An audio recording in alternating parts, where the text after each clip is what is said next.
नमस्कार मित्रों, SLP education hub में आपका स्वागत है। राजस्थान के लोक देवता वाला टॉपिक चल रहा था अपने।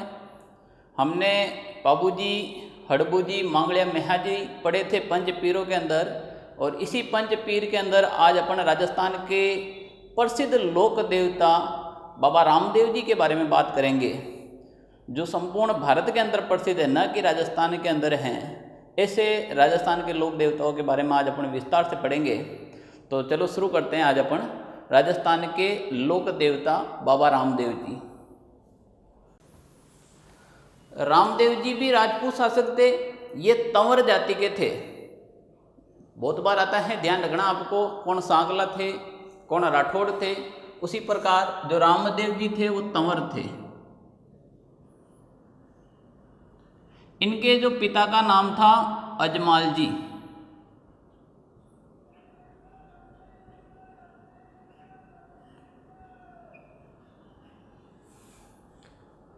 जब मारवाड़ का शासक राव मलिनाथ था, तो राव मलिनाथ ने ठाकुर साहब अजमाल जी को मारवाड़ के अंदर एक पोकरण क्षेत्र है, पोकरण क्षेत्र की जागीरदारी अजमाल जी को दी थी। इन्हीं अजमाल जी को दी थी। किसने दी थी? मलिनाथ ने दी थी।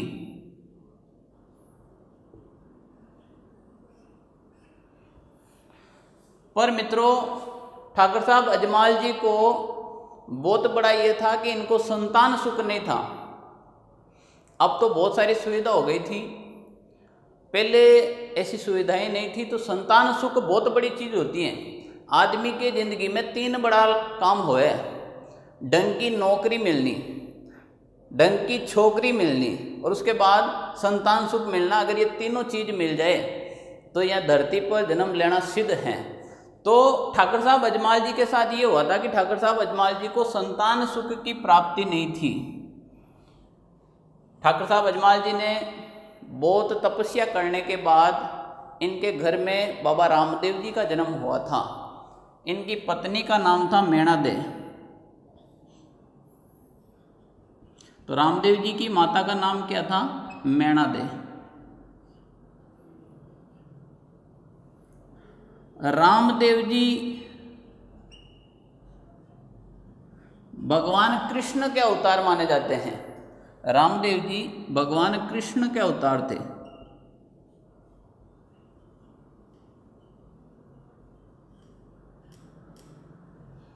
इनका जो जन्म था, रामदेव जी का जन्म उंडू कश्मीर, शिव तहसील, जिला बाड़मेर के अंदर हुआ था। रामदेव जी का जन्म हुआ था उंडू कश्मीर,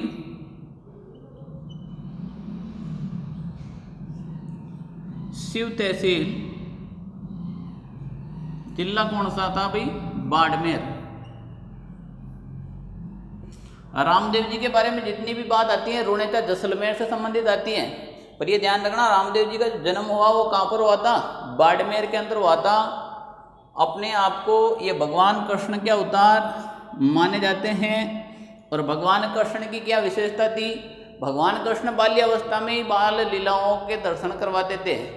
उसी प्रकार रामदेव जी ने भी अपनी बाल्यावस्था के अंदर ही ऐसे चमत्कार दिखाने शुरू कर दिए थे। इन्होंने सबसे पहले, रामदेव जी बाड़मेर से पोकरण आए थे, और बाल्यावस्था के अंदर ही इन्होंने सबसे बड़ा काम किया था।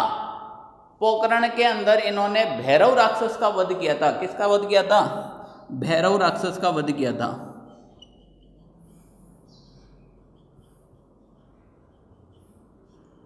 भैरव राक्षस को मारा। कहां पर मारा था? पोकरण के अंदर।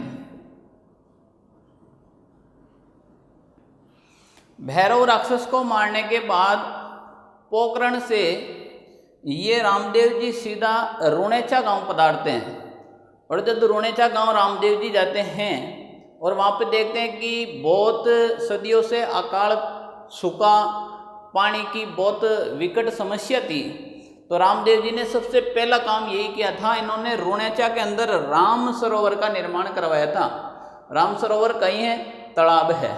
तो रुणेचा के अंदर राम सरोवर तालाब का निर्माण किसने करवाया था? रामदेव जी ने करवाया था।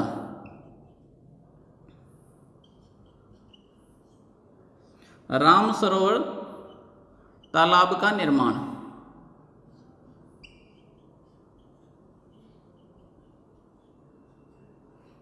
ये है रोनेचा जैसलमेर के अंदर है।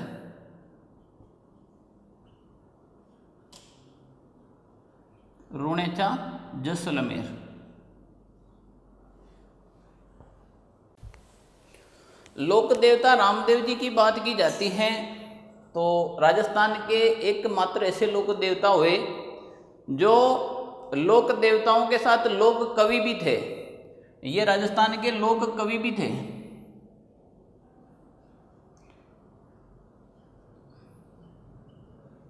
राजस्थान के एकमात्र लोक देवता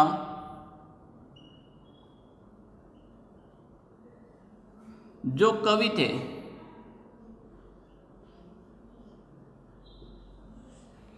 ये रामदेव जी बहुत सारी रचनाएं की थी।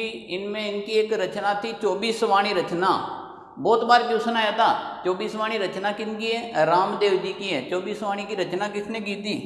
रामदेव जी ने की थी। 24 वाणी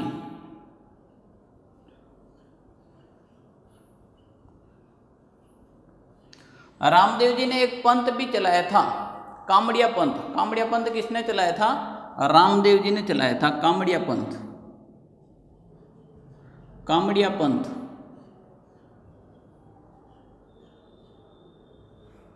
छुआछूत को मिटाने वाले लोक देवता, सांप्रदायिक सद्भावनाओं के जो लोक देवता थे तो वो बाबा रामदेव जी थे। इन्होंने छुआछूत मिटाने पर बहुत ज़्यादा काम किया था।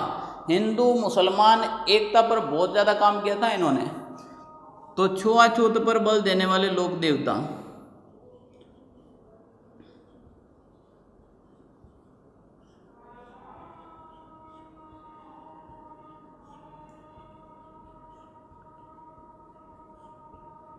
छुआछूत पर बल देने वाले लोक देवता कौन थे? रामदेव जी। सांप्रदायिक सद्भावनाओं के लोक देवता पूछ ले कौन है भाई? सांप्रदायिक सद्भावनाओं के लोक देवता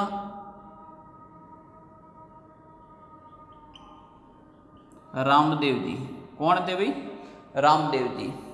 देखो अपने हिंदू धर्म के अंदर रामदेव जी को लोक देवता बाबा रामदेव जी के नाम से जाना जाता है। और मुसलमानों के अंदर, मुस्लिम धर्म के अंदर रामदेव जी को रामसा पीर के नाम से जाना जाता है।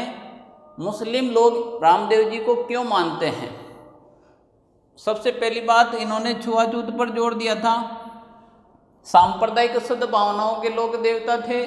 और दूसरी घटना क्या घटी थी इनके बारे में देखो। जनश्रुति के अनुसार ऐसा बताया जाता है मक्का के अंदर कुछ मुसलमान पीर थे। कहाँ पर थे? मक्का के अंदर।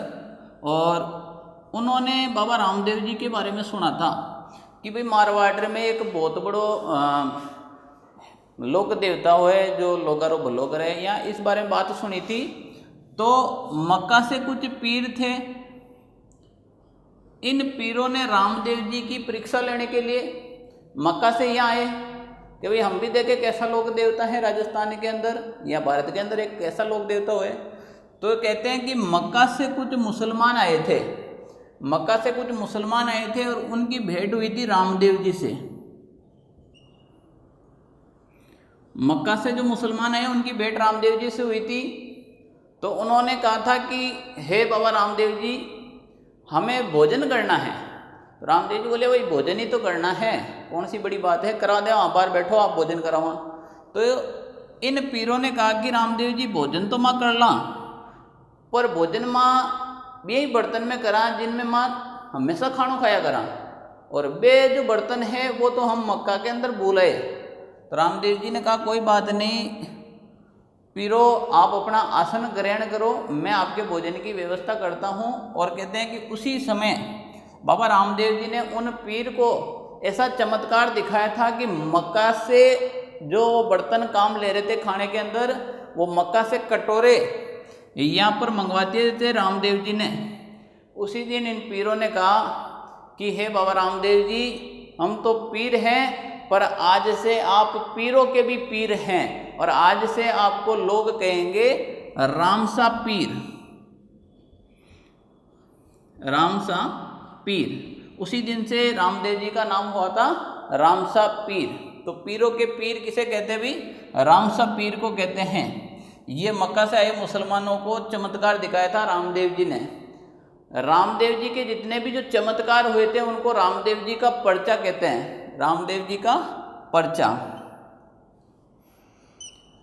रामदेव जी छुआछूत पर बहुत ज़्यादा बल दिया था, तो इन्होंने अपनी एक धर्म बहन मेघवाड़ जाति की महिला को अपनी धर्म बहन बनाया था, डालीबाई को।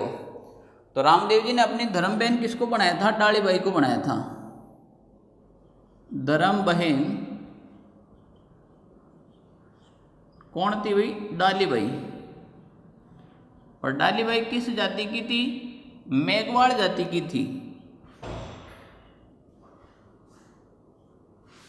ये तंवर जाति के राजपूत थे और इन्होंने मेघवाड़ जाति की जो महिला थी डालीबाई, उनको अपनी धर्म बहन बनाया था, डालीबाई को।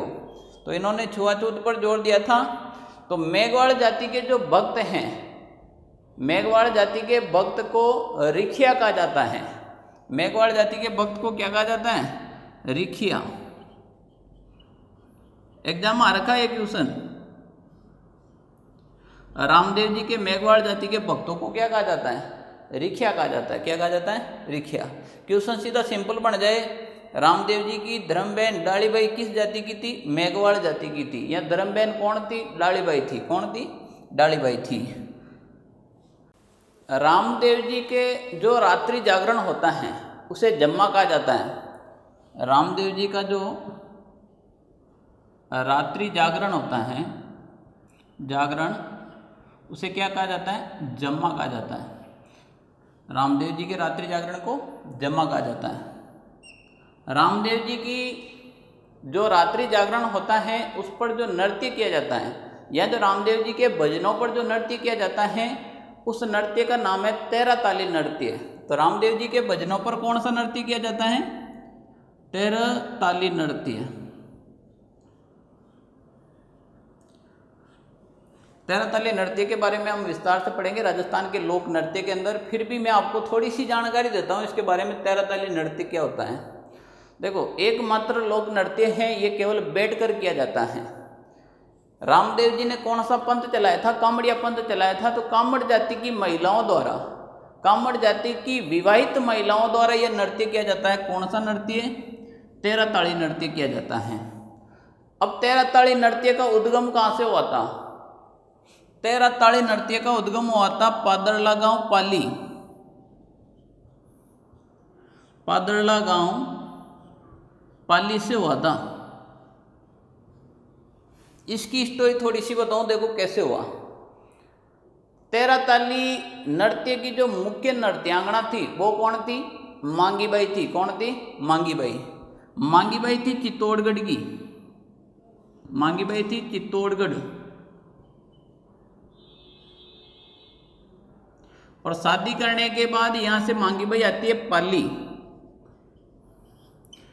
मांगीबाई की शादी होती है पाली के अंदर। और मांगीबाई का जो जेठ, जेठ किसे कहते हैं? अपने पति के बड़े भाई को। मांगीबाई के जो जेठ था वो 13 ताली नृत्य करता था, और इसी अपने जेठ से मांगीबाई ने सीखा था 13 ताली नृत्य। और जब मांगीबाई यहाँ 13 ताली नृत्य कर रही थी, ये एक प्रकार का व्यवसायिक नृत्य है। अपने आजीविका चलाने के लिए 13 ताली नृत्य किया जाता है। तो मांगीबाई भी इसीलिए ये नृत्य सीखी थी, 13 ताली नृत्य। एक बार चित्तौड़गढ़ के अंदर विशाल सम्मेलन था। उस सम्मेलन के अंदर कौन गई? मांगीबाई गई थी। और उस समय वहाँ पर प्रधानमंत्री आए थे, पंडित जवाहरलाल नेहरू। और पंडित जवाहरलाल नेहरू की नज़र मांगीबाई पर पड़ी, और उसी दिन से मांगीबाई फेमस हो गई थी। 13 ताली नृत्य जवाहरलाल नेहरू ने कहा, भाई इतना शानदार नृत्य कौन कर रही है? मांगीबाई कर रही थी। कौन कर रही थी भाई? मांगीबाई। उसी दिन से 13 ताली नृत्य को पहचान मिली थी। तो रामदेव जी के भजनों पर 13 ताली नृत्य किया जाता है। कौन सा किया जाता है? 13 ताली नृत्य किया जाता है। रामदेव जी के रात्रि जागरण को जम्मा कहा जाता है। और रामदेव जी की जो ध्वजा होती है वो 5 रंग की होती है। रामदेव जी की जो ध्वजा है वो 5 रंग की होती है, पचरंगी ध्वजा, उसको नेजा कहा जाता है। क्या कहा जाता है? नेजा। रामदेव जी की जो पचरंगी ध्वजा होती है उसे क्या कहा जाता है? नेजा कहा जाता है। बाबा रामदेव जी को बाबा रामदेव रामसा पीर, रोणेचारा धनी,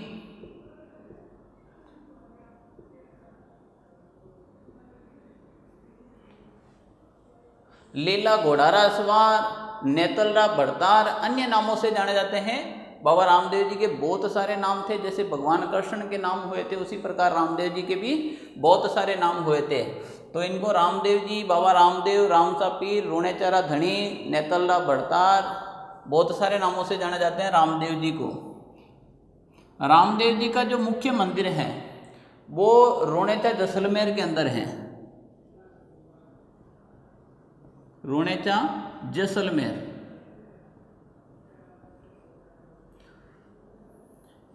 छोटा रामदेवरा कहाँ पर है? गुजरात के अंदर। छोटा रामदेवरा गुजरात। अन्य मंदिर की बात करें तो बिराटिया जैतारण तहसील जिला पाली के अंदर है। बिराटिया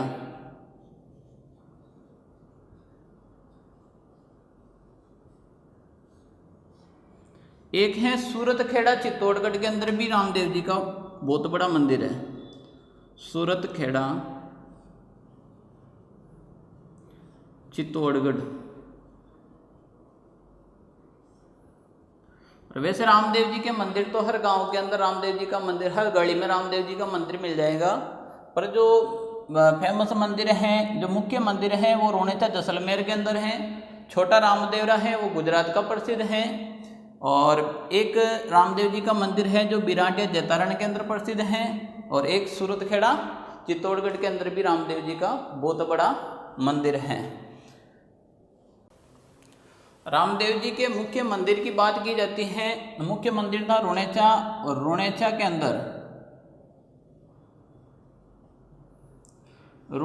अंदर भाद्रपद शुक्ल द्वितीया, जिन आप क्या करा बाबारी बीज, भाद्रपद शुक्ल द्वितीया से भाद्रपद शुक्ल एकादशी तक यहाँ पर विशाल मेला आयोजित होता है। रोणेचा के अंदर कहाँ पर होता है? रोणेचा। भाद्रपद शुक्ल द्वितीया, इसको क्या कहते हैं? बाबारी बीज। बाबारी बीज से एकादशी तक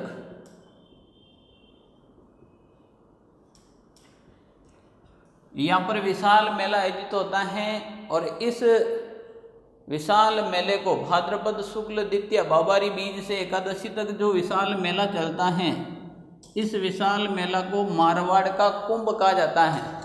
मारवाड़ का कुंभ।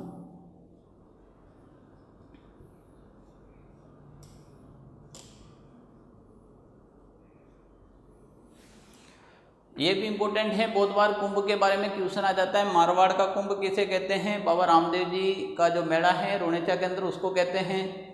आ जाए ग्रासिया जाति का कुंभ किसे कहते हैं?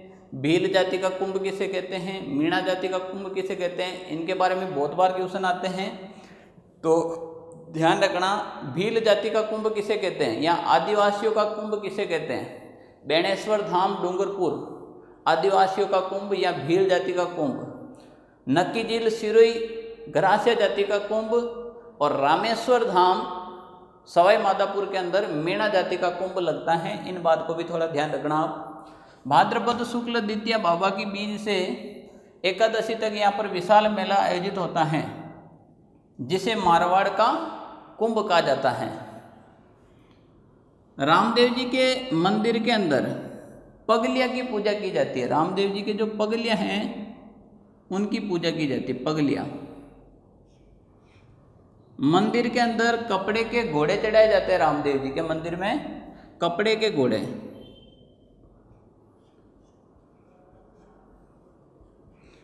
कपड़े के घोड़े चढ़ाए जाते हैं।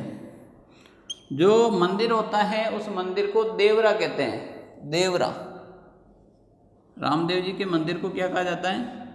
देवरा कहा जाता है। रामदेव जी का घोड़ा था, रामदेव जी का घोड़ा का नाम क्या था? लीला। लीला घोड़ा रा सवार बाबा रामदेव जी थे। कौन थे? रामदेव जी। लीला घोड़ा था इनका, लीला घोड़ा। कंफ्यूज मत होना, नीला घोड़ा गोगा जी का था और लीला घोड़ा था वो किनका था? रामदेव जी का था। तो लीला घोड़ा, लीला घोड़ा रा सवार कौन थे? रामदेव जी थे। तो उम्मीद करता हूँ कि रामदेव जी का जो टॉपिक पढ़ा है आपको समझ में आया होगा। इससे पहले हमने 3 लोक देवता पढ़े थे। बचा हुआ जो नेक्स्ट है पंचपीर के अंदर गोगा जी, वो अगले टॉपिक के अंदर अपन पढ़ेंगे। अगर आपको वीडियो पसंद आया है तो इसको लाइक करें, चैनल को सब्सक्राइब करें, वीडियो को अधिक से अधिक शेयर करें और बेल आइकन पर क्लिक करें। हमारे साथ जुड़ने के लिए आपको बहुत बहुत धन्यवाद।